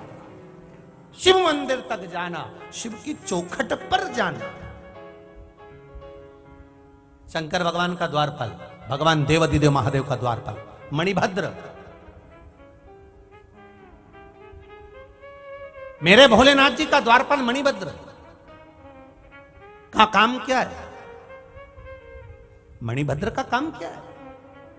अवंती का नरेश, उज्जैन का राजा स्वयं जब संकट की घड़ी में गिर गया तब उसने कुछ नहीं करा, केवल दरवाजे की चौखट पर जाता था और उस चौखट का स्पर्श मात्र करता था और लौट कर जाता था। केवल स्पर्श, केवल छूना, और छुआ हो रहा है। क्या है ऐसा? हम फिर कहेंगे आप लोगों से, आप वैसे तो कंजरी वाले किस्मत वाले हैं, आज से इनका नाम कंजरी वाले नहीं किस्मत वाले कहना चाहिए। महाराज किस्मत वाले हो। पूरा विश्व इस शिव महापुराण की कथा को अपने गांव में, अपने नगर में करवाने के लिए ललाए थे। महाराज जी आपका आशीर्वाद है, पूरा विश्व केवल इस शिव पुराण को अपने गांव, अपने नगर में कराने के लिए। पर 2019 में इस कथा को कोरोना काल के अंतर्गत बुक किया गया था कि ये कथा 2023 में इस तारीख में होगी। अब 19, 20, 21, 22, 4 साल के बाद में ये कथा का क्रम बाबा ने यहां पर लगाया। ये शिव की कृपा। बीच में कोई तारीख खाली नहीं थी, इसलिए वो तारीख ये मिली थी, ये प्राप्त हुई थी 3-4 साल पहले। ये कहीं शिव कृपा से प्राप्त हुआ। और अभी भी उत्तर प्रदेश में हमारी कोई कथा नहीं है, पर उत्तर प्रदेश में ये संतों ने, जैसे आदरणीय गुरु जी ने, परम पूज्य महंत श्री रामचंद्र दास जी महाराज जी यहाँ सीताराम सरकार की यहाँ खींच लाए, ऐसे ही वहाँ संतों ने 2 दिन के लिए फिर खींच लिया। ये नहीं है उत्तर प्रदेश में कथा, पर संत खींच कर लिया। ये संतों के, हम उत्तर प्रदेश के लोगों से कहेंगे प्रयागराज के मेले में 2 दिन आप लोग आनंद लो। 2 दिन जो मिल रहा है, मिला है आपको त्रिवेणी शिव चर्चा, उसका 2 दिन आनंद है। वहां आसपास के रहने वाले सब 2 दिन आओ खाक चौक में सतुआ बाबा की सेवा आश्रम ले काम, शाम को 4 से 7 करो त्रिवेणी पर चर्चा, मिला है। तो यहां शिव महापुराण की कथा कर रही है। ये हिल गया देवलोक, सिंहासन हिल गया देवाधिदेव महादेव का। इतनी जल्दी नहीं हिलता मेरे महादेव का सिंहासन। भगवान शंकर से प्रार्थना करिए, आप कृपा करो, आप करुणा करिए, आप करो कृपा करिए। भगवान देवाधिदेव महादेव ने पूछा हुआ क्या, ये बताओ। बस वो तप कर रहा है, आसन हिल रहा है। आप जाइए, जिस बेलपत्री के वृक्ष के नीचे लक्ष्मी झाड़ू लगाती, सरस्वती बीणा बजाती, 33 कोटि देवता जहां विराजमान होते हैं, ये शिव तत्व कोई साधारण नहीं। सारे यज्ञों का पुण्य एक साथ मिल जाता है देवाधिदेव महादेव को एक लोटा जल चढ़ाने। सारी समस्या का हल बोल बम का नारा है, बाबा एक सहारा है। ये शिव है, ये शंकर है। चलिए, कहा शिव जी ने पार्वती से कहा, जाओ पार्वती, नंदी भृंगी श्रृंगी सबके साथ जाओ, देवव्रत के पास में जाकर कहिए तुम्हारी बेटी का उद्धार केवल एक ही चीज से हो सकता है। उसने पाप बहुत करा है, दूसरे के धन को खाया, दूसरे के सुहाग को उसने अपना बनाया, ये उसने दोष करा है। उसका निदान केवल एक है, 12 महीने शिवरात्रि आती है। कितने महीने? 12 महीने शिवरात्रि आती है। सुनो पार्वती, 12 महीने की शिवरात्रि पर जब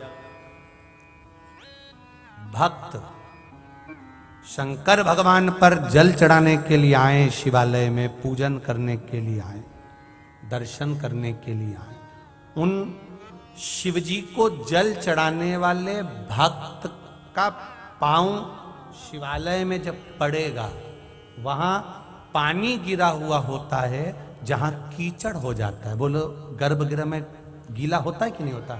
जम के बोलो जरा। गर्भगृह में गीला होता है, तो जहां गीला होगा, जब ये मंदिर में जाएगा, इसके पांव के निशान बन जाएंगे। फिर बाहर जाएगा, आएगा कोई, फिर पांव के निशान बन जाएंगे। सुनो पार्वती, ध्यान लगाकर सुनना आप सब, जितने आस्था चैनल पर कथा सुन रहे हो, जितने मोबाइल पर सुन रहे हो, जितने कंजरी में सुन रहे हो। शिव मंदिर में जब ये भक्त जाएंगे, जल चढ़ाएंगे, फिर आएंगे, फिर जाएंगे। भक्त जब मंदिर के अंदर पहुंचता है, उसकी हाजरी मणिभद्र भरता है। अंदर जाएगा, कीचड़ हो जाएगा। वो कीचड़ जब कोई धोएगा और धोने के बाद वो पानी बाहर जाएगा, देवव्रत से कह देना उस पानी को वो अपनी कन्या पर छीट दे। 12 महीने शिवरात्रि पड़ती है। जब माघ शिवरात्रि पड़ेगी, उस महाशिवरात्रि का जल का, कीचड़ का पानी उस कुतिया के ऊपर, उस स्वान पर जाएगा, उसकी गति सुधर जाएगी, उसका मोक्ष हो जाएगा। अब जरा विचार करिएगा जरा, अब समझने वाली बात है महाराज, कि शिवजी पर केवल 1 लोटा जल चढ़ाने से जो पुण्य है, उससे अधिक पुण्य तो शंकर जी के मंदिर में पौछा झाड़ू लगाने से है।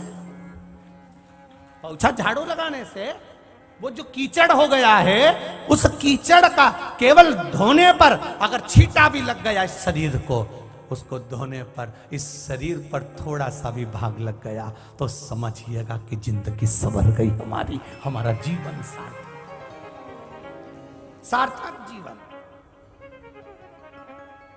16 फरवरी से 22 फरवरी तक सीहोर में कुबेरेश्वर धाम पर रुद्राक्ष महोत्सव है।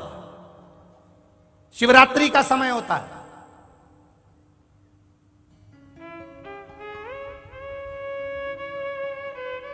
शिवरात्रि के समय होता है। फुलेरा धूज भी बीच में आती है। क्यों इतनी महत्व तक सीहोर के कुबेरेश्वर धाम के रुद्राक्ष की होती है? केवल जितने भक्त आते हैं उस रुद्राक्ष उत्सव में भगवान शंकर का जो गुणगान करते हैं, और उस गुणगान के साथ में जो शिव पर जल समर्पित होता है, वो जल का जो महत्व बढ़ जाता है, उसका जो आनंद सुख बढ़ जाता है। मानव हो, जीव हो,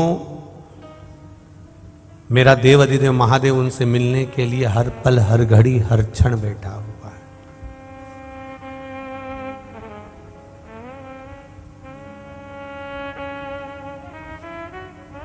हम स्वयं परमात्मा से दूरी बना लेते हैं। 3 से अगर हमने दूरी बना ली तो हमारा जीवन ठीक नहीं है, हमारा जीवन श्रेष्ठ नहीं है। एक मां,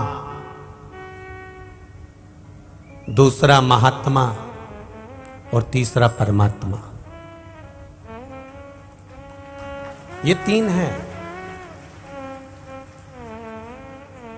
अगर हम तीनों से विमुख हो गए, हम तीनों से दूरी बना लिए, हम तीनों से दूर हो जाते हैं, तो हमारा जीवन श्रेष्ठ नहीं हो पाता, हमारा जीवन परमात्मा के चरणारविंद तक नहीं पहुंच पाता। ये 3 हमारी जिंदगी से अगर दूर हो गए, हमारे जीवन से दूर हो गए, तो फिर हमारा जीवन सार्थक नहीं है, हम मंजिल तक नहीं पहुंच पा रहे। कौन कौन?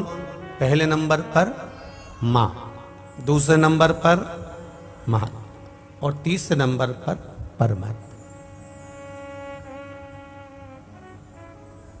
बचपन में माँ जो जन्म देने वाली होती है, उस माँ से अगर वियोग मिल जाए, वो माँ अगर हमको छूट जाए, वो माता हमसे दूर चली जाए, तो बच्चे का जीवन लक्ष्य तक पहुंचने में निश्चित नहीं हो पाता। छत्रपति शिवाजी को अगर छत्रपति शिवाजी बनाने वाली है तो वो शिवाजी की माता जी है। कोई दूसरे ने छत्रपति शिवाजी को छत्रपति शिवाजी नहीं बनाया। उनकी मां ने कहा कि मुझको ये किला चाहिए और ये किला तुझे लाकर देना। जब दुख की घड़ी आती है, कष्ट की घड़ी आती है, तकलीफ की घड़ी आती है, जब मां सामने आकर खड़ी हो जाती है, मां मां होती है।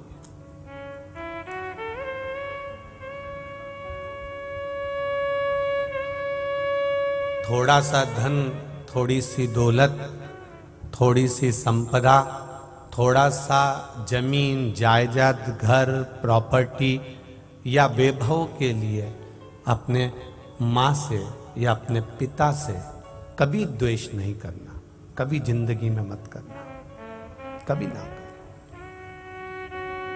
धन, संपदा, सत्ता, वैभव सब यहीं छूट जाए।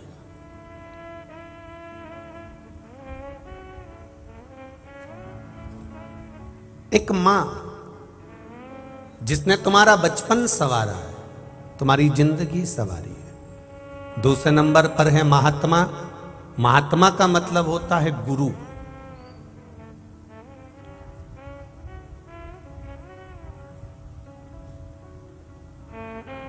जो कभी तुमसे मिला भी नहीं ना तो भी कभी तुम्हारी जिंदगी के लिए बुरा ना सोचे। महात्मा का मतलब यह नहीं होता कि केवल एक कोई वस्त्र धारण कर लिए है, कोई वस्त्र पहन लिए या तिलक लगा लिया या अपन ने कोई आसन ग्रहण कर लिया। महात्मा का मतलब वो नहीं है। महात्मा का मतलब होता है जिसकी आत्मा के अंतर्गत कभी कपट आया ही नहीं।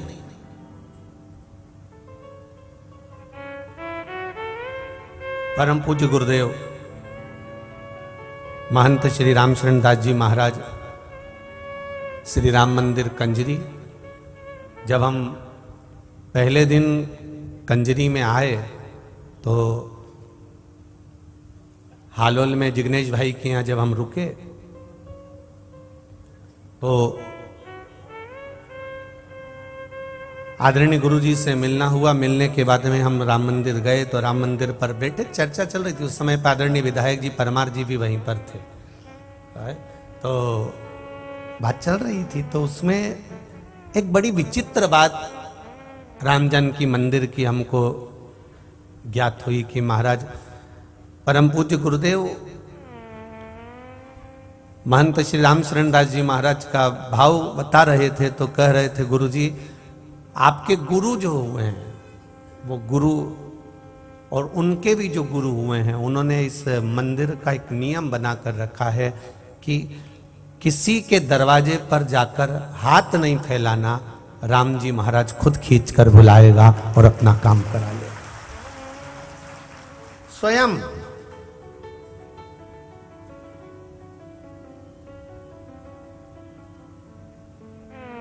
और ये राम जी की कृपा ही है। मुझे विश्वास अभी भी नहीं हो रहा कि कंजरी में शिव महापुराण की कथा हो रही है।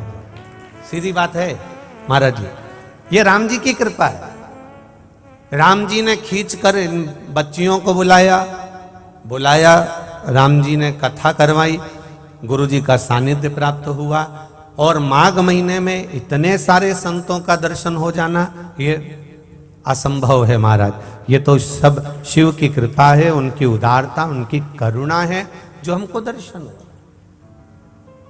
करा वो रहा है, करने वाला भी वो।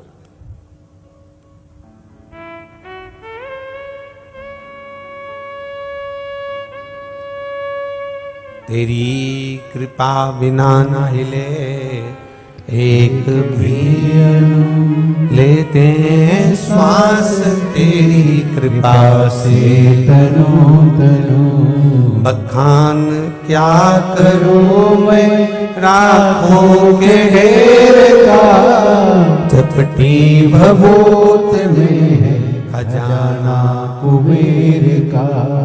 तुम माँ और महात्मा और परमात्मा, ये तीन अगर हमसे दूर हो जाते हैं तो हमारा जन्म लेना बेकार है महाराज।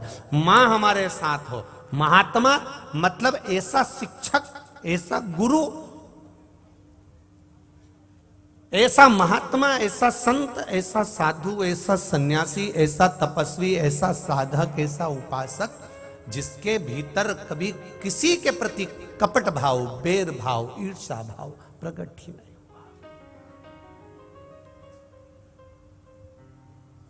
महात्मा का सबसे बड़ा लक्षण है महाराज, भीतर से किसी के प्रति बैर भाव नहीं।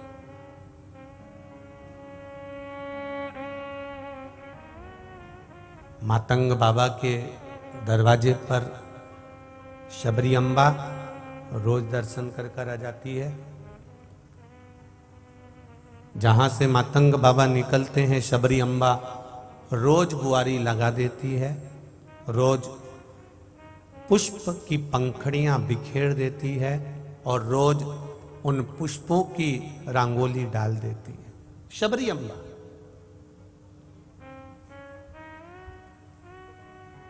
कई लोगों ने पूछा शबरी से कि तो गुरुजी के लिए रंगोली डालती है, गुरुजी के लिए बुआरी काटती है, रोज रंगोली डालती है, रोज फूल की सेज बिछाती है गुरुजी के लिए। तो शबरी अम्बा ने कहा कि गुरु अगर ये मार्ग सुलभ कर देंगे, अगर गुरु इस मार्ग से निकल जाएंगे तो ये निश्चित है एक दिन मेरा राम भी इसी मार्ग से निकल कर जाएगा, मेरा राम भी इसी मार्ग से निकल कर जाएगा।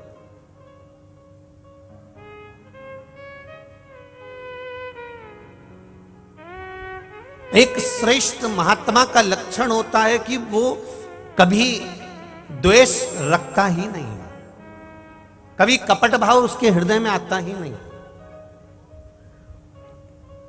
उसकी चित्त वृत्ति में कभी कोई गलत भाव प्रकट ही नहीं होता।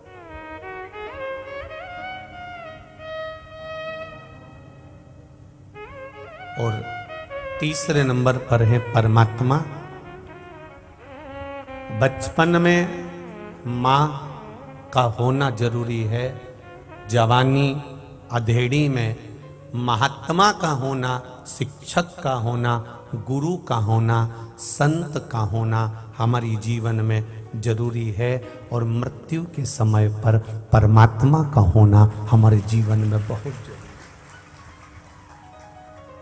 हम तीन से वंचित हो रहे हैं। हमें दुनिया के शब्द अच्छे लगते हैं पर अपनी माता के शब्द अच्छे नहीं लगते। नवयुवक बेटे बेटियों को मां अगर कुछ कह दे तो बुरा लग जाता है, और दुनिया के लोग कुछ भी कह दे तो नहीं लगेगा। मां ने अगर एक गाली दे दी बच्चे को बुरा लग जाएगा, और दोस्त गाड़ी चलाते हुए बाइक पर चलते चलते 4-6 गाड़ी भग दी है, उसे कोई फर्क नहीं पड़ता।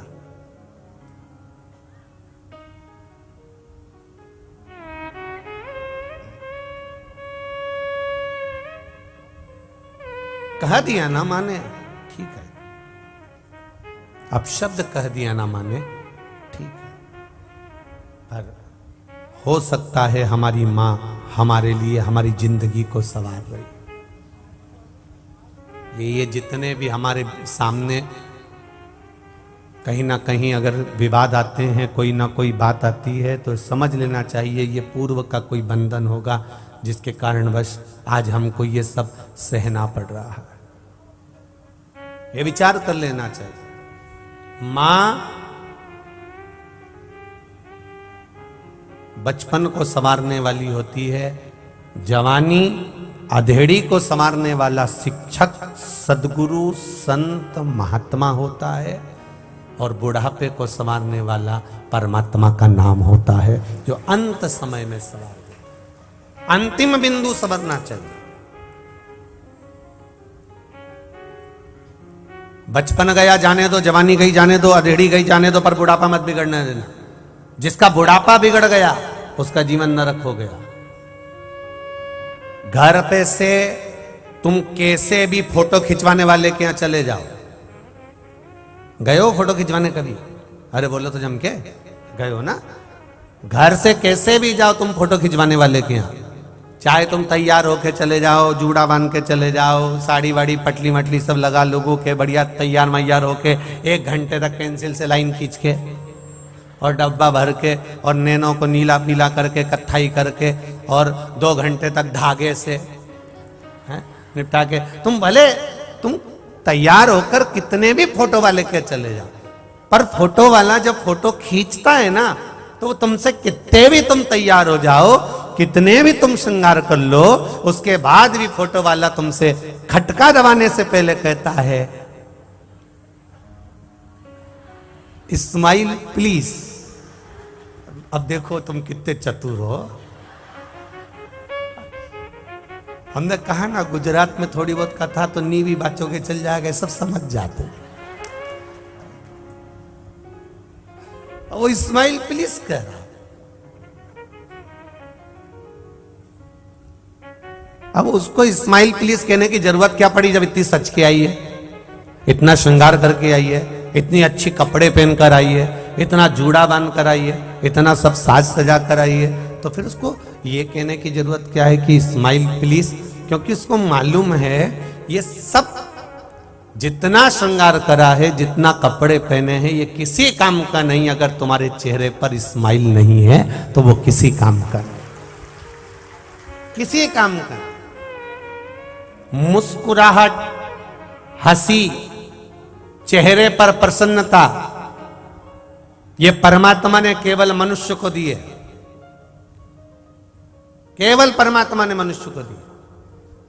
इसके सिवाय, मनुष्य के सिवाय परमात्मा ने स्माइल, प्रसन्नता, मुस्कुराहट, हंसी किसी को नहीं दी, किसी को नहीं।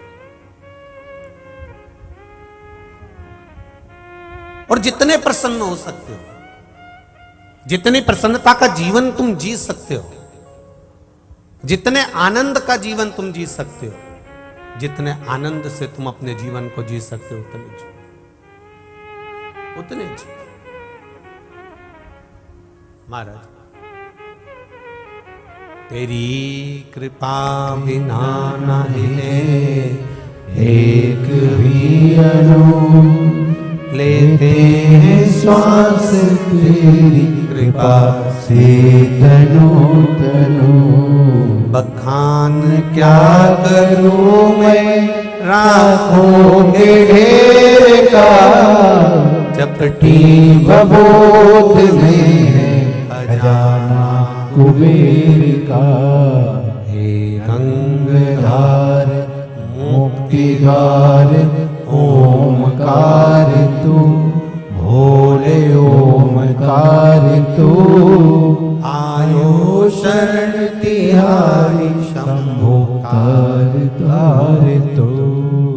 ये उसकी कृपा से मिली।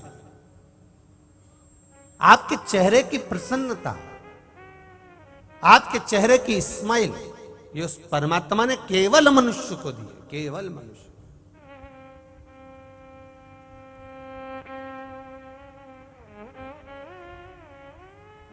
किसी ने बहुत अच्छा कहा है महाराज, अभी मुस्कुरा लो,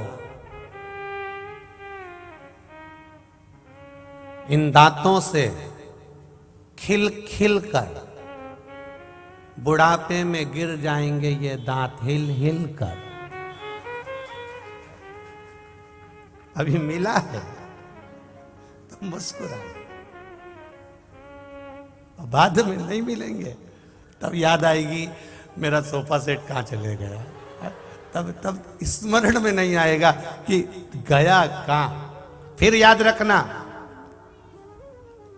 पढ़ते समय चश्मे की याद आती है, खाते समय दांत की याद आती है, और मरते समय राम की याद आती है, तब याद आता है। पढ़ने बैठोगे तब याद आएगा मेरा चश्मा तो कथा में छूट गया, मेरा चश्मा तो घर रह गया, मेरा चश्मा तो वहां रह गया।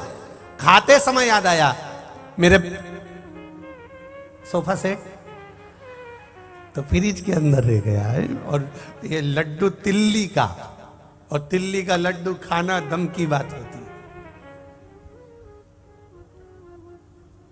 एक सास और बहू में झगड़ा हो गया। सास ने कहा बेटा लड्डू बनाना तो तिल्ली को पीस लेना, मूंगफली के दाने को पीस लेना और पीसने के बाद फिर गुड़ में लड्डू बनाना हो। बहू ने कहा नहीं, मेरी मम्मी ने बोला है तिल्ली को सेको, गुड़ में डाल दो, लड्डू बन के तैयार। अब सास ने जो लड्डू बनाया वो पीस के बनाया, बहू ने जो लड्डू बनाया सेक के गुड़ के अंदर डाल के बना दिया। अब दोनों में से सास का जो लड्डू था, एक दिन सास बाहर बैठ के खा रही थी बड़ी आराम से, और बहू ने जो मुंह में लड्डू लिया तो दांत निकल के सामने। अंतर है, ओल्ड इज गोल्ड। बुढ़ापा बुढ़ापा है, सिखाता बहुत कुछ है, बहुत कुछ सिखा देता है।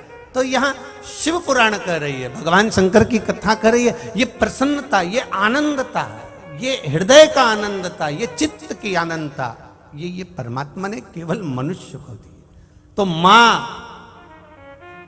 महात्मा और तीसरे नंबर पर है परमात्मा। ये तीन का साथ अगर हमारे जीवन में मिला हुआ है तो हमारा मनुष्य का जीवन लेना सार्थक हो गया, हमारा जीवन सार्थक हो गया। मां बचपन को संवारेगी, महात्मा शिक्षक सदगुरु हमारे जवानी और अधेड़ी को संवारेंगे, और परमात्मा अंत बिंदु को, अंत समय को संवार लेता है। फोटो वाला कपड़े को देखकर फोटो नहीं खींचता, तुम्हारे चेहरे को देखकर फोटो नहीं खींचता, फोटो वाला बटन दबाता है, बस इतना जरूर कहता है स्माइल प्लीज। क्यों कहता है कि तुम थोड़ा सा मुस्कुरा दोगे तो ये फोटो अच्छा आ जाएगा, अच्छा आ जाएगा तो तुम दूसरे को दिखा सकते हो। और मालूम पड़े उसने कहा स्माइल प्लीज, और तुम एकदम धापो की बाई की तरह बैठ गए या गुस्से में लाल होकर बैठ गए, फोटो बिगड़ गया। फोटो बिगड़ गया, तुम किसी को नहीं दिखा पाओगे। उसी तरह जैसे फोटो वाला बस बटन दबा रहा है, एक क्षण लगती है बटन दबाने में, कितनी देर, एक क्षण बटन दबी, फोटो खिंच गया। उसी तरह मरने में भी बस बटन दबेगी, उतनी देर में बस ये बटन का ही खेल है कि फोटो वाला कहेगा स्माइल प्लीज, तुम मुस्कुराए, बटन दबी, फोटो खिंच गया, फोटो खिंच गया, अच्छा आया, सबको दिखाया। और मरते समय वो परमात्मा भी कहेगा, जिस महात्मा की शरणागति में तुम बैठे हो, जिस माँ के पास में तुम बैठे हो, उसने तुम्हें सिखा दिया कि मरते समय राम कह लेना, कृष्ण कह लेना, शिव कह लेना, भगवान का नाम ले लेना। क्यों? वो बटन दबाने वाला फोटो खींचने के लिए तैयार होगा, पलंग पर पड़े होगे, वेंटिलेटर पर पड़े होगे, आईसीयू में पड़े होगे, या कहीं किसी भी तरह से तुम्हारे प्राण छूट रहे होंगे, अंतिम बिंदु चल रहा होगा, कैमरा लेकर मेरा महादेव खड़ा होगा, बटन दबाएगा, उस समय पर बस तुम्हें स्माइल देना है। स्माइल से मतलब है राम कहना है, कृष्ण कहना है, शिव कहना है, और अपना फोटो सुधार लेना है, मतलब अपना जन्म सुधार लेना है। फिर वापिस जन्म नहीं होगा, पुनरपि जननम पुनरपि मरणम के प्रपंच से हम छूट जाएंगे। फिर केवल हमारा कोई जन्म नहीं, फिर हम परमात्मा की शरणागति में पहुंच जाएंगे। सुधारो अपने आप।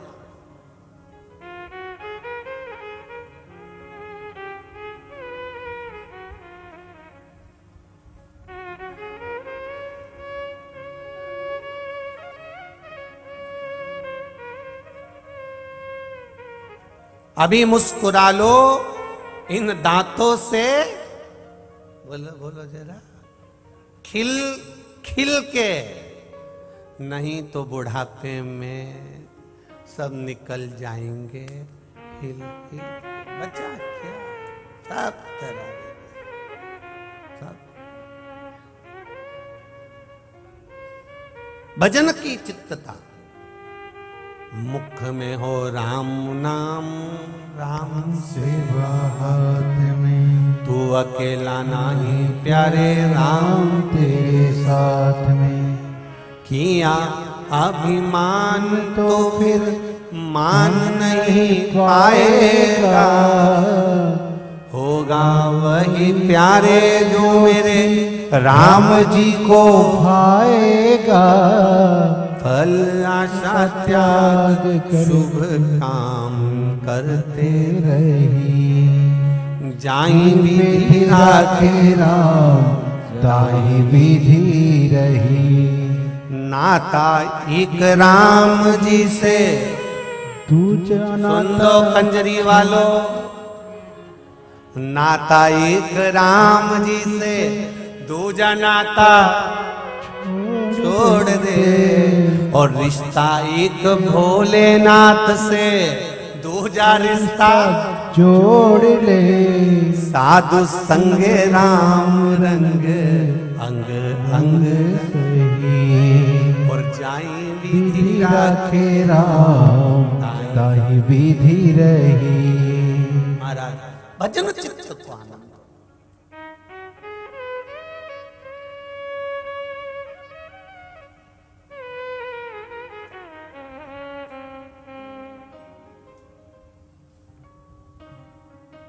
महाराज एक भाव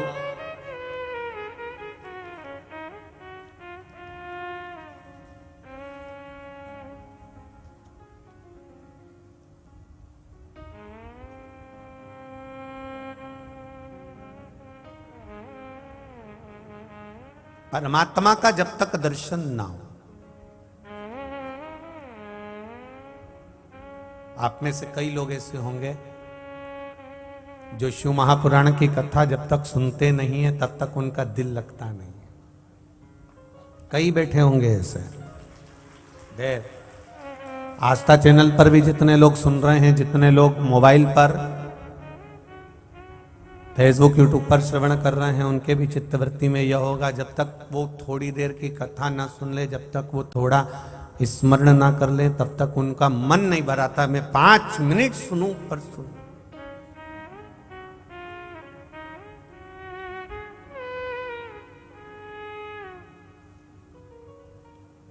जैसे कि भक्त ने भाव से कहा, बड़ा भाव व्यक्त कर देंगे और अंत अवस्था में भगवान का नाम हमको सवार देगा, फिर जन्म मरण के प्रपंच से दूर छुटा देगा।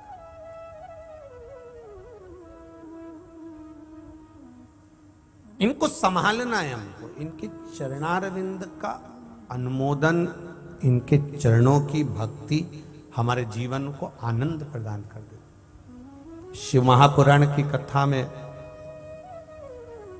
अपन श्रवण करे थे,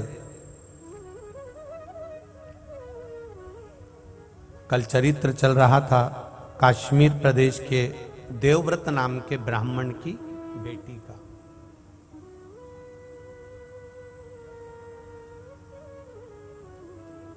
कौन सा जन्म मिला उसको?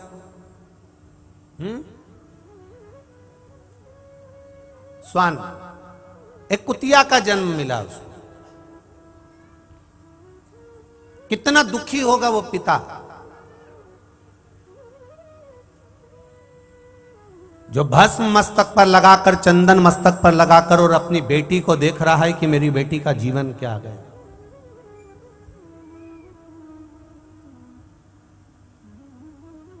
बहुत मेरा पहले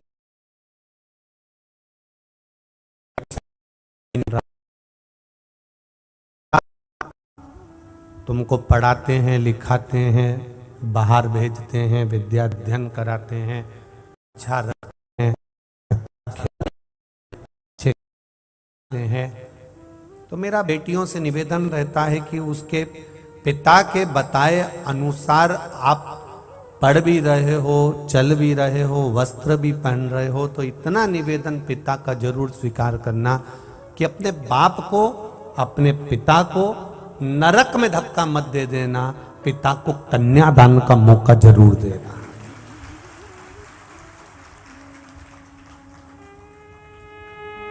अपने पिता को कन्यादान का मौका दो। देवव्रत ब्राह्मण की कथा कह रही है कि बेटी गलत जगह चली गई।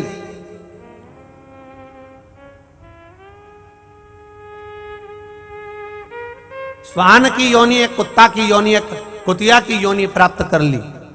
और जरा विचार करिए, कितना भयंकर स्वरूप है। एक पांव टूटा हुआ है, एक कान कटा हुआ है, एक आंख फूटी हुई है, और शरीर भी पूरा उसका जो था, पूरा शरीर में से उसके जो एक आध बार तो कभी जिंदगी में तुमने भी ऐसा कुत्ता तो देखा ही होगा, देखा है कि नहीं देखा है? तो उसके शरीर से पूरे बाल झड़ गए, कहीं कहीं उसको छीटा छीटा पड़ गया, पूरे बाल झड़ गए। विचार करिएगा जरा, सोचिए कितना भयंकर स्वरूप उसका। बाप का मन नहीं दुखेगा, पिता का मन नहीं दुखेगा, पिता का हृदय नहीं रोएगा, पिता का मन नहीं रोएगा। बेटी के लिए कितना सोचता है पिता, कन्यादान की पूरी तैयारी कर लेता है, बेटी का जन्म होता है तो थोड़ा पैसा जोड़ना चालू कर देता है, रखना चालू कर देता है, साड़ियां रखता है, रकम बनवाता है, सामान रखवाता है, पूरा सामान जोड़ जोड़ के पिता रखता है, संभाल संभाल के। और वो बेटी जिसको, पिता को जिस बेटी पर नाज था, पिता को जिस बेटी पर नाक था कि मेरी बेटी है, मेरी बेटी, इसका शादी ऐसी करूंगा, ऐसा विवाह करूंगा, ऐसा करूंगा, वैसा करूंगा, और वही बेटी अगर किसी आड़े टेढ़े के साथ में चली जाए, दूसरे धर्म में चली जाए, सनातन धर्म को छोड़कर दूसरे धर्म में प्रवेश कर जाए और विवाह कर ले किसी दूसरे धर्म के लड़के से, तो विचार करना उस पिता को कितना रोना पड़ता होगा, जिसने इतनी तमन्ना, इतनी इच्छाएं जागृत करके रखी होगी। उस पिता को कितना सोचना पड़ता होगा। विचार करिए जरा सा, अपने मन में, अपनी चित्त में, अपनी बुद्धि में ये विचार लाइएगा, कितना रोना पड़ता। देवव्रत ने तो केवल देखा है बेटी का जीवन की मेरी बेटी कुतिया की योनि पा गई, स्वान की योनि पा गई, उसका शरीर ऐसा हो गया, उसका पांव टूट गया, उसकी आंख चली गई, उसका कान कट गया, और उसका पूरा शरीर बेकार होकर पड़ा हुआ नाली के पास पड़ी हुई है। वो बेटी को देखा तो कितना दुख हुआ, कितना दुख। जिस बेटी को गोदी में पाला पोसा बड़ा करा, अच्छे एजुकेशन दी, अच्छा कॉलेज दिया, अच्छा स्कूल दिया, अच्छी ट्यूशन, अच्छी कोचिंग दी, अच्छे कपड़े दिए, अच्छा वैभव दिया, और वो बेटी किसी ऐसे वैसे के साथ में, कहीं गाड़ी सुधारने वाले के साथ में, कहीं किसी के साथ में, कहीं किसी दूसरे धर्म में चली जाए, जो कभी किसी गंदे भोजन को हाथ नहीं लगाती थी, उसको वो गंदा भोजन बनाना पड़ जाए।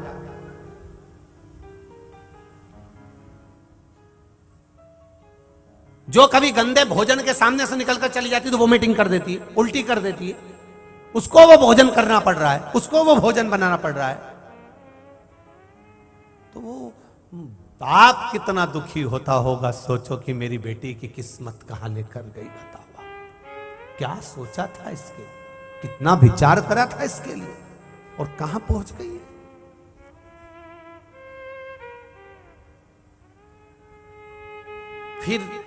फिर से कहूंगा एक बात, फिर ध्यान देना,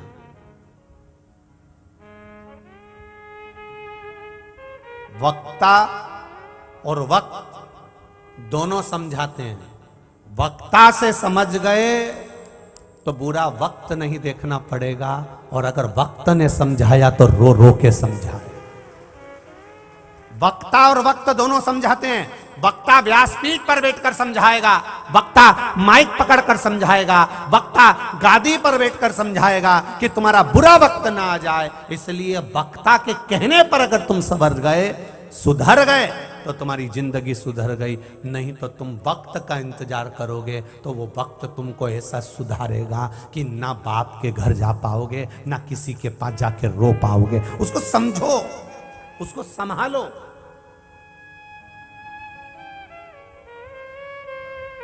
विचार करिए जरा अपने विचारों उसका।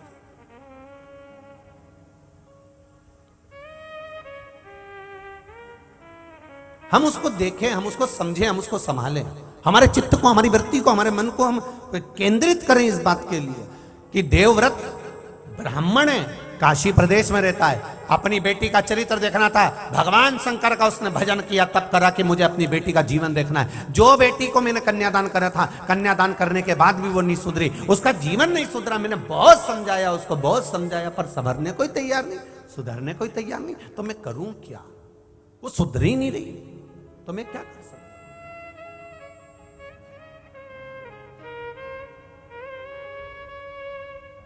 अब जैसे ही भस्म लगाया, चंदन लगाया और देख लिया कि मेरी बेटी को कुतिया का जन्म मिला है, स्वान का जन्म, और वो स्वान भी ठीक नहीं।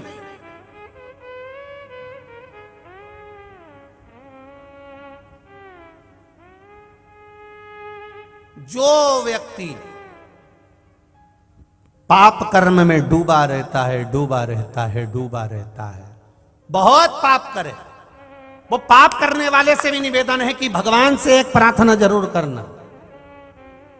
और आप भी सुन लो रे कंजरी वालों जरा अच्छे से, और हालोल वालों, और जितनी मेरी जीजी होन बैठी और जितने मेरे जीजा होन बैठे, सब अच्छे से समझ ले। भगवान से कहना, पाप कर्म करा, झूठ बोला, कपट करा, बेईमानी करी, छल करा, प्रपंच करा, सब कुछ करा हमने जिंदगी में, हमने करा, पर भगवान से कहना मैं पाती हूं, मैंने पाप करा है, पर इतना निवेदन मेरा स्वीकार करना, अगर मुझे कुत्ता का भी जन्म दे तो किसी ऐसी वैसी जगह मत देना, मुझे गोवर्धन नाथ जी के चरणों में ब्रजमंडल में कुत्ता बनाकर भेज देना। कारण पूरी दुनिया के जितने कुत्ता हैं, ये किसी का डंडा खाते हैं, सूखी रोटी खाते हैं, धाक खाते हैं, लात खाते हैं, पीटे जाते हैं, पर ब्रजमंडल का जो कुत्ता होता है गोवर्धन नाथ जी के चरणों का, वो भी गिरिराज जी का चढ़ा हुआ दूध पी के सहसा बनता है। मुझे बनाना तो उसके चरणों का कुत्ता बना देना, जहां मैं उसके चरणारविंद का दूध पीऊंगा, चाटूंगा, तो मेरी जिंदगी संवर जाएगी। बस उतना भी बहुत है मुझे, उतना भी बहुत।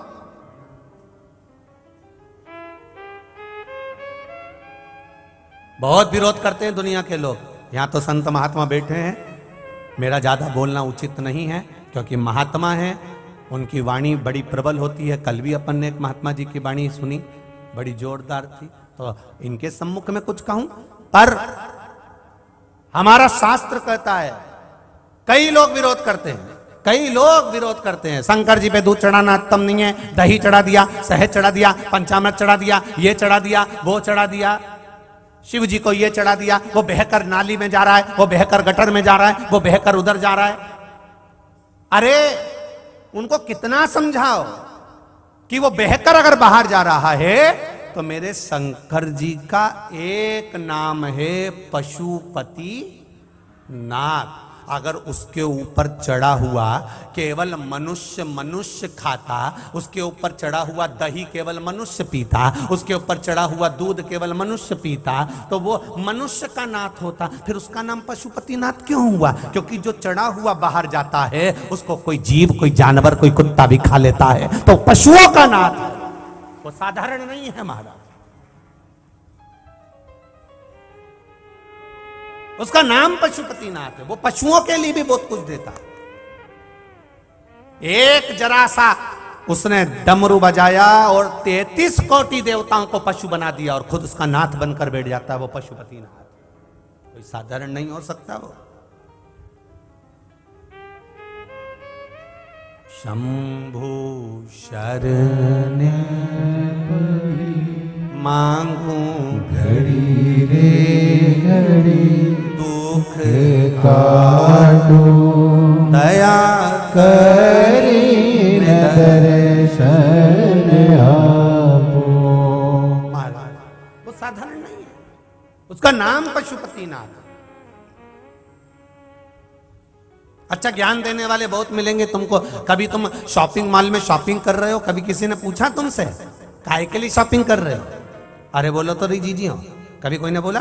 कपड़े की दुकान पे कपड़ा खरीद रहा हो, किसी ने पूछा तुमसे इतना महंगा कपड़ा क्यों खरीद रही हो, ये कपड़े क्यों खरीद रही हो? कभी तुम घड़ी की दुकान पर खड़े हो, घड़ी ले रहे हो, तो मुझे किसी ने कहा घड़ी क्यों ले रही हो? कभी तुम चाउमीन खा रही हो, पानी पतासा खा रही हो, छम्मक लड्डू खा रही हो, ढोकला खा रही हो, कभी किसी ने पूछा तुमसे ये क्यों खा रही हो? बस केवल एक जगह ऐसी होती है, सनातन धर्म की जगह, भगवान का भजन, कीर्तन, दान, पुण्य, स्मरण, जहां पर लोग तुम्हें टोका करते हैं। सुंदरकांड में जाके क्या करोगे, राम मंदिर जाके क्या करोगे, शंकर मंदिर जाके क्या करोगे, शिव जी पे जल चढ़ा के क्या करोगे, धतूरा चढ़ा के क्या करोगे, क्या होता है उससे, क्या होता है उससे? और कपड़ा लेने से क्या होता है, सामग्री लेने से क्या होती है, फिल्म देखने से क्या होता है? दुनिया के लोग अगर आपको ज्ञान देंगे तो केवल सनातन धर्म के विरोध पर ही देंगे।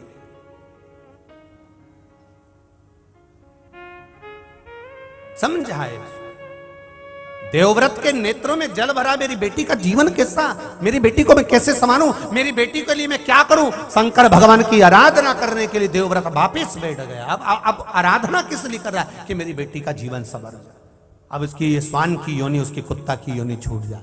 भगवान से कहना अगर हमने पाप ज्यादा करा हो तो हमें कहीं इधर उधर मत भेज देना दादा, हमको तुम तो कहां भेज देना? बोलो बोलो जम के, या तो गोवर्धन नाथ जी के चरणों में भेज देना, केदारनाथ भेज देना, सोमनाथ भेज देना,